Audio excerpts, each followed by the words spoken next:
Bonjour, merci d'avoir accepté cette interview. Je vais vous demander de vous présenter en quelques mots.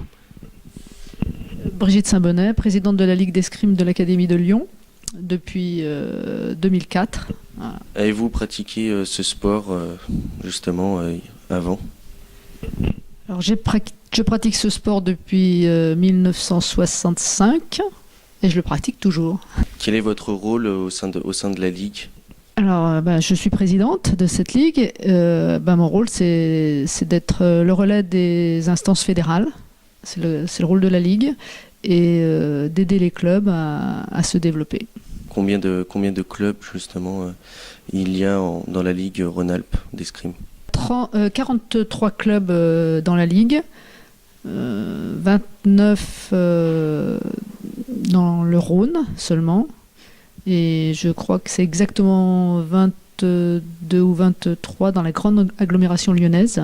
Ça vous montre le déséquilibre qu'il peut y avoir avec l'Ain et la Loire, qui sont les deux autres départements de notre ligue. Bien, il y a des licenciés justement dans votre ligue. Actuellement, on est à 3300. On devrait terminer la saison à plus de 3500. On a atteint 3900, donc notre potentiel, il est vraiment aux alentours des 4000.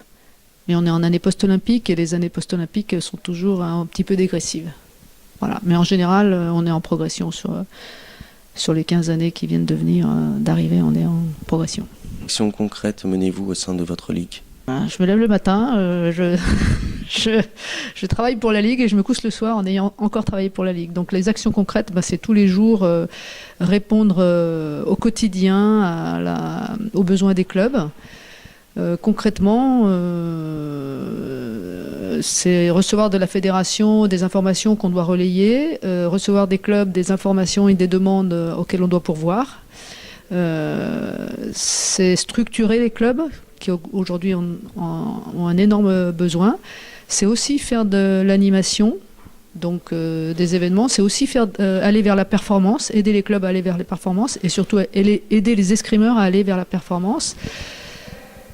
C'est aussi faire de la formation.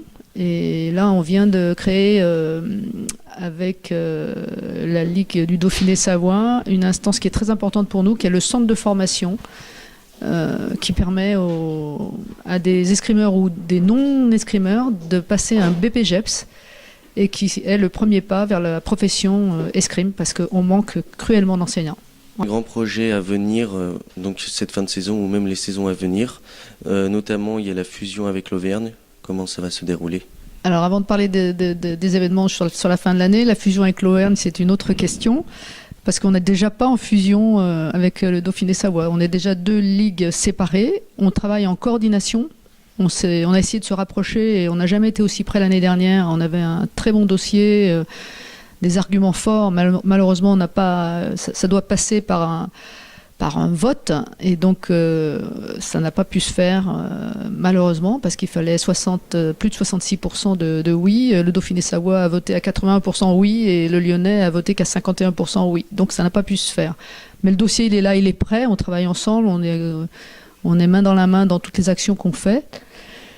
Alors avec l'Auvergne, c'est autre chose, parce que c'est une nouvelle ligue qu'on connaît bien au niveau de l'opposition en escrime, donc les clubs on les connaît, mais la structure réellement de la Ligue d'Auvergne, je ne la connais pas du tout. On a rarement travaillé avec eux, si ce n'est pour travailler pour des compétitions. Donc c'est un vrai travail qu'il faut qu'on commence à faire, et j'ai envie de dire le plus rapidement possible, oui, le plus sereinement en tout cas, et le plus constructif pour l'escrime en tout cas. Comment vos instances accompagnent les clubs? Alors, on accompagne les clubs en les informant le plus possible de ce qui se passe et de l'évolution. Aujourd'hui, on est quand même une discipline qui est, je ne veux pas dire en marge, mais qui très nettement, ça va être dur ce que je vais dire, mais qui ne répond peut-être pas aux besoins des tout petits, des très jeunes. Donc on est en manque de petits. Les actions concrètes, c'est d'essayer de mettre de la communication au service des clubs. C'est ce qu'on est en train de faire. On a pris un stagiaire, on essaye de réécrire le projet communication, et très clairement, il faut que notre communication aille vers la recherche du licencié, parce que on est un sport qui met en avant des valeurs qui sont très importantes dans l'éducation, l'école, les maîtres d'armes travaillent déjà beaucoup dans les écoles, et quand l'escrime est dans les écoles, les enseignants ne veulent pas lâcher l'escrime. Justement, vous avez parlé du grand public. Comment est perçu selon vous votre sport? Notamment aussi, vous êtes un sport olympique. Est-ce que c'est favorable à on va dire, à ce développement dans la discipline? Alors, les Jeux nous rapportent toujours énormément de licenciés et de gens qui se disent tiens, je veux en faire. Donc bien sûr, être une discipline olympique, c'est primordial. Être une discipline olympique et être maintenu dans le monde olympique, ça veut dire être écouté, ça veut dire passer à la télévision, ça veut dire avoir des heures d'écoute, du visuel. Bon, chose que on ne sait pas très bien faire, on sait le faire sur des grands événements. Et après, il faut je ne veux pas dire qu'il faut le démocratiser, notre sport, parce qu'il est déjà démocratisé. C'est-à-dire qu'aujourd'hui, n'importe qui peut venir pratiquer l'escrime. C'est pas une question de moyens, puisque les clubs se sont armés, il y a du prêt de matériel au départ, etc. Après, c'est la volonté de chacun de s'équiper. Mais c'est vrai que le matériel est lourd, que c'est un investissement, on ne le niera pas, mais au départ, l'accès à la discipline, elle est très, très facile. Mais je pense qu'on ne sait pas dire que c'est facile et que c'est passionnant de faire d'escrime. Maintenant, on a des nouvelles sortes de pratiques qui doivent attirer, mais l'olympisme, on ne pourra pas passer à côté. C'est-à-dire que le haut niveau, c'est la première vitrine, et c'est quelque chose dont on ne peut pas se passer. Justement, le mélange des deux, peut-être focaliser aussi sur l'artistique, vous en avez parlé, et aussi le loisir, donc, par rapport à la compétition. Est-ce que ce mélange des trois façons de pratiquer cette discipline va attirer plus de licenciés et être encore plus reconnu? Médiatiser, il faut répondre à la jeunesse du moment, il faut être dans le temps, il faut être dans la communication interactive des jeunes aujourd'hui, la communication digitale, c'est tout ça qu'il faut faire, et il faut le faire au quotidien. Et je pense que c'est là-dessus qu'il faut qu'on travaille pour rendre notre sport accessible. C'est se mettre à la portée des jeunes d'aujourd'hui. Qu'est-ce qu'ils veulent entendre, qu'est-ce qu'ils veulent faire. Ils veulent, à mon avis, je ne vais pas dire surtout s'amuser, mais je pense que la pratique de l'escrime, oui, c'est de la compétition, mais il faut qu'ils comprennent qu'on peut s'amuser, que c'est un jeu, on est dans le concret, on est dans l'opposition, on est dans l'adversité, on est aussi dans le respect, on est dans admettre des règles, mais c'est ce qu'il faut qu'on arrive à faire passer aussi, c'est que c'est pas un sport individuel, c'est vraiment un sport d'équipe. C'est-à-dire qu'un club qui fonctionne bien, c'est aussi une équipe derrière qui fonctionne bien. Et quand le jeune il trouve tout ça, il reste dans son club. Donc ce qu'il faut casser, c'est l'image d'un sport individualiste, ancien, à distance, etc. Voilà, on est dans le contact, on est dans l'opposition, on est sur le terrain, on est une équipe, j'ai envie de dire, on est une grande famille. Quelles sont les dates ou événements à retenir? Le dernier élément de l'année, enfin les deux gros derniers événements de l'année, c'est ciblé sur la catégorie minime, et c'est donc le Challenge Aramis qu'on organise nous ici à Lyon, qui va vers la fête des jeunes, qui est donc les championnats de France des jeunes minimes. On ne parle pas de championnat de France, on parle de fête des jeunes, parce qu'à cet âge-là, on n'a pas, en théorie, le droit de parler championnat de France. Mais ce sont des vrais championnats de France. Et dans cette épreuve, il y a une épreuve par équipe.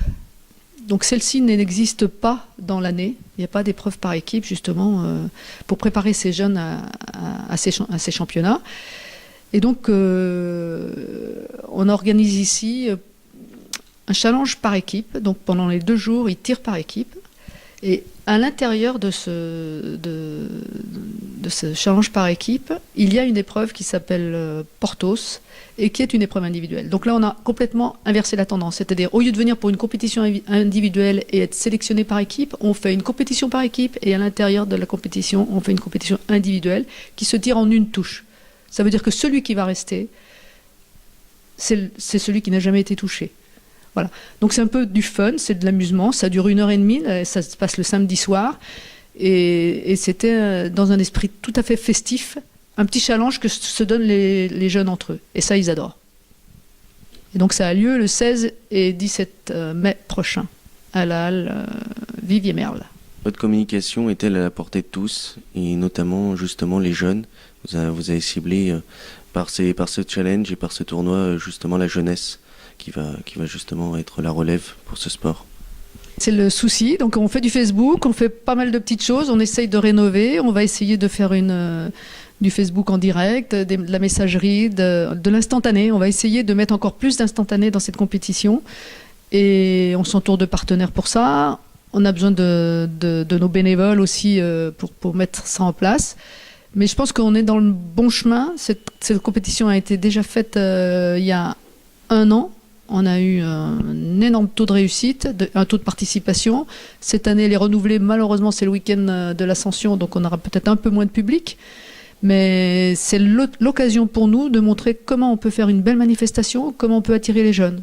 Également, on invite toutes les écoles à venir participer, à être teneurs de chronomètres ou de bouteilles d'eau ou de petites choses pour aider les athlètes.